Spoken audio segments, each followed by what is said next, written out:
दोस्तों, इन दिनों पूरा विश्व किसी बड़े युद्ध की आशंका और अपनी सुरक्षा को लेकर डरा हुआ है। मध्य पूर्व में यूएस ने ईरान को चारों तरफ से घेर लिया है। रिपोर्टों की माने तो यूएस हाईटेक और घातक हथियारों से लैस उसका aircraft carrier Abraham Lincoln Iran के करीब कहीं पर डेरा डाले हुए है। रूस यूक्रेन में तो युद्ध चल ही रहा है। इस बीच ताइवान भी युद्धाभ्यास कर रहा है। उसे लगता है कि चीन उस पर हमला कर सकता है। कहने का मतलब है कि यूक्रेन से लेकर गाजा तक जंग का माहौल है। संघर्ष और युद्ध की आशंका को देखते हुए जापान से लेकर पोलैंड तक ने हथियारों के लिए खजाना खोल दिया है। इस तनाव भरे माहौल में भारत दुनिया की हथियार फैक्ट्री बनता दिख रहा है। इजराइल के पीएम बेंजामिन नेतन्याहू ने ऐलान किया है कि वह अमेरिका के सैन्य मदद पर निर्भरता को खत्म करने जा रहे हैं। वे भारत और जर्मनी के साथ मिलकर हथियार बनाएंगे। अमेरिकी कांग्रेस का एक दल भारत दौरे पर है।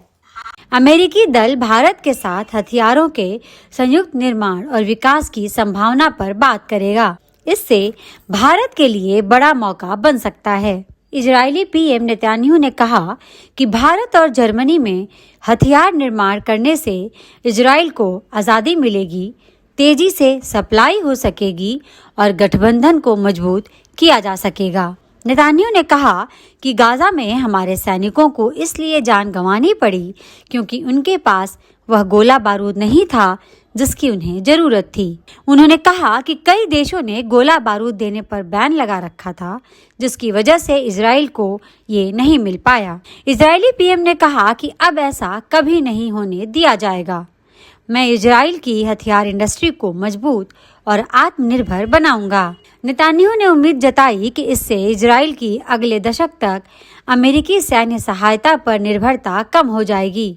पीएम नेतन्याहू ने कहा कि वह हथियारों के मामले में इजराइल और अमेरिका के बीच रिश्ते को सहायता से भागीदारी की ओर ले जाना चाहते हैं।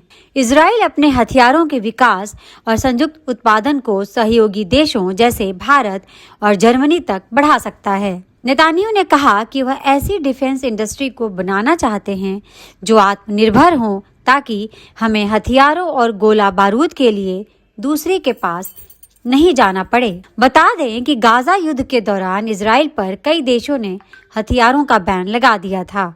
इस दौरान भारत ने दोस्ती निभाई थी और बारूद के साथ साथ अदानी कंपनी ने किलर हर्मेस 900 ड्रोन भी इजराइल को दिया था। यह ड्रोन इजराइल कंपनी इल्बिट के साथ मिलकर अडानी भारत में बनाती है। विश्लेषकों का मानना है कि दशकों पुरानी दोस्ती को ध्यान में रखते हुए इजराइल भारत के साथ यह हथियारों की दोस्ती को और बढ़ाना चाहता है। इजराइल के पास आधुनिक हथियार निर्माण तकनीक है जिससे भारत को बड़ा फायदा हो सकता है। पीएम मोदी जल्द ही इजराइल के दौरे पर जाने वाले हैं। वहीं इजराइल के बाद अमेरिका ने भी अपना कांग्रेस का एक प्रतिनिधि मंडल भारत भेजा है। यह दल रक्षा सहयोग, रक्षा तकनीक साझा करने और हथियारों के संयुक्त विकास और निर्माण को बढ़ावा देने के लिए काम करेगा। अमेरिका के भारत में दूतावास ने कहा है कि अमेरिकी दल भारत के साथ रणनीतिक समन्वय को बढ़ाने पर जोर देगा। यह अमेरिकी दल भारतीय विदेश मंत्री एस जयशंकर के साथ मुलाकात करेगा। इसके अलावा डिफेंस इंडस्ट्री के अधिकारियों से अमेरिकी दल मिलेगा। अमेरिकी कमेटी के चेयरमैन रोजर्स ने कहा कि अमेरिका भारत को एक बड़ा डिफेंस पार्टनर मानता है। हम रक्षा सहयोग को मजबूत करने और रक्षा तकनीक को आधुनिक बनाने को लेकर बातचीत करेंगे। ये भारत के रक्षा आधुनिकीकरण को बढ़ावा देता है और क्षेत्रीय स्थिरता को बढ़ाता है।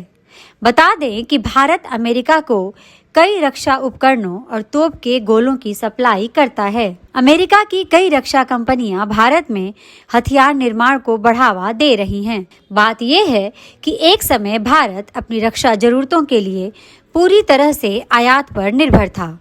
आज भी निर्भर है, लेकिन रक्षा क्षेत्र में आत्मनिर्भरता के जोर और नए नए हथियारों के निर्माण से ये निर्भरता कम हो रही है। भारत हथियार निर्माण का एक बड़े केंद्र के रूप में उभर रहा है। ब्रह्मोस, पिनाका जैसे हथियारों को खरीदने के लिए देश लाइन में लगे हैं। बात यह है कि चाहे हथियार हो या कोई और चीज, भारत के नाम पर दुनिया का भरोसा बढ़ता जा रहा है। यह भरोसा भारत को एक नई ताकत दे रहा है, उसे आत्मविश्वास से भर रहा है। दोस्तों, हमारे इस वीडियो को लाइक, शेयर और चैनल को सब्सक्राइब जरूर करें। धन्यवाद।